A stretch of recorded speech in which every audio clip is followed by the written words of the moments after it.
Hatred is a hell of a thing, y'all.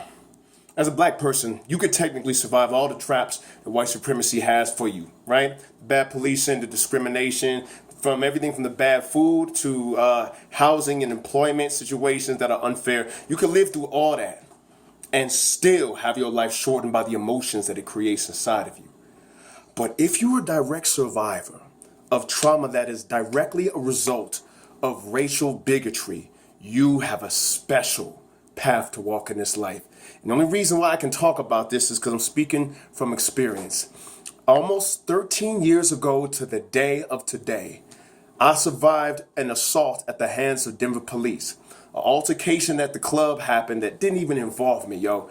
And shit got confusing, and before I know it, I'm locked in handcuffs getting beaten at the top of the club by Denver police. And the trauma from that shit was severe, yo. I'm talking about the flashbacks alone, right? The pain, anguish, the self-blame, waking up in the middle of the night. Like, I remember just being awake, and the insomnia, which I'm still dealing with to this day, was something that I can't even really put in words for you. And what did I do to deal with it, right? I traded some war stories with my boys, lit a few blunts, wrote a few poems, and that was it. Then 8 years after that, my boy Alonzo Ashley dies at the hands of Denver police. Then 2014 rolls around and it's Ferguson, right? And it really kicks off. That's when the videos really started to surface of black folks dying at the hands of police, but especially the video of Eric Garner. Especially the video of Eric Garner, yo. That was almost exactly how that shit happened to me. And I remember that scab just got popped open, reopened, and I'm sitting there emotionally bleeding out, right? And it took a trip to Africa. Like, that year, I literally had to go to Africa and decompress from America and get a different viewpoint of the world and black people's place in it. And in order for that foothold of hatred to be kind of at least broken a little bit, and then I started doing these heart chakra healing meditations from my boy Jay English, which I thought was some old wooey type shit. Like, I didn't really get that there's actually a science to meditating on what appears to be a real thing called a heart chakra that cleanses all of these things out. And when I started being open in that way, I was like, holy shit. There are so many of us living in this kind of trauma, man. And I gotta be real with you. There are some legit reasons to hate somebody. I mean, think about all the reasons that you would hate somebody, technically, right? Did they rape you? Did they rob you? Did they kill your mother and father? Like, did they kill your child? Did they betray you and steal from you, right? Now, think if somebody made an industry off of that. Think if the systemic hate-producing things that would wound any human being were systemized, like mechanized and made into an engine that created the modern world. That's the black experience.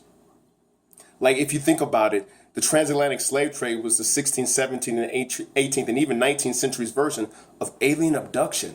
Like, the ocean was like space to the people back then. There was an alien abduction, right? Taken to a hostile planet and brutally enslaved. And the aliens there don't give a single fuck about your life, right? And then you're emancipated with all of this trauma. And you're like, they like, go be free, Negroes. And you're sitting up there like, what the fuck? Right? And every time you stand up, you get knocked down and blamed for the situation that you didn't even create. That is a reason to hate. And that's what I gotta say. Y'all boys in the Aryan Nation, you Ku Klux Klan people, like, with all due respect, you don't know what hatred is. Not like this. Not this feeling. Because you don't have reasons to. Like, black people literally en masse have given white people zero reasons to hate. Y'all know fear. You know anger. You know jealousy. But you don't know hatred. Why do you think you hate us, right? Because you think we get the statistics wrong about who kills who when it comes to police brutality and some inflated rape numbers from white girls lying on brothers. That's why you think you hate us? White people raped different shades of color into black people. That is a reason to hate. And we understand that we had Dr. Martin Luther King, right? And he talked about loving our enemies. Loving your enemies will not save you. But technically, neither will hating them. In fact, the wariness and the caution that you get from staying in a state of hate will basically be canceled by the fucking feelings, right? So there goes your life shortened like that. And I'm telling y'all, I had survivor's guilt like nobody's business.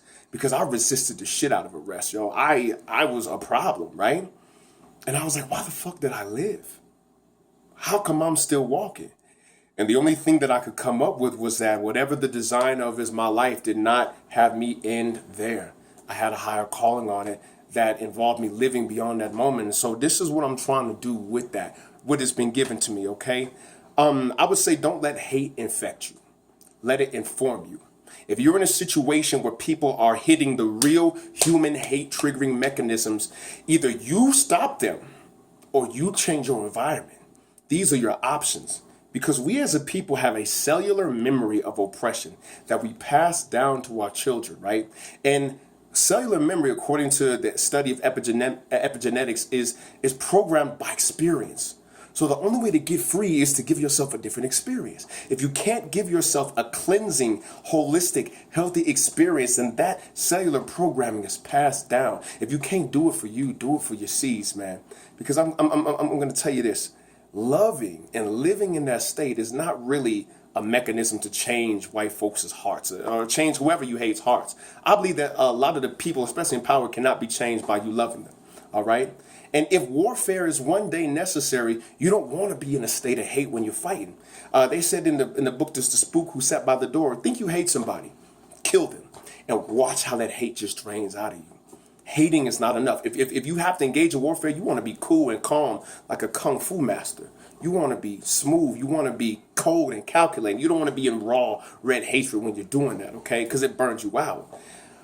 But more importantly than that, when you're in a state of lower emotional vibration, you don't have access to certain shit. The ancient Egyptians used to say that the heart is more powerful than the brain when it comes to a center of intelligence. I think what they were referring to is in your negative emotions, you just have only access to negative thought patterns. You can't think about certain shit when you're down there. But when you open that up, when you actually like begin to live in a more state of love and joy and purity, you just get different ideas. Like you just have different things occur to you, different things affect you, and you start doing different things. That's the first path to freedom. And then if it comes to certain structural things or even warfare things, we'll be able to operate from love of self rather than hate for the other. I hope that this makes sense to you. Because we as a people cannot stay in this place, man. I wish all of you healing. Even y'all in Blue Lives Matter. Please understand that if you're policing black people, you're dealing with a traumatized population. And if you don't acknowledge that, then you just want to be right. You don't actually want to be the solution, right? To black folks and brown folks and anybody who's experienced that kind of trauma, it's self-interest that gets you out of there. Do it for you.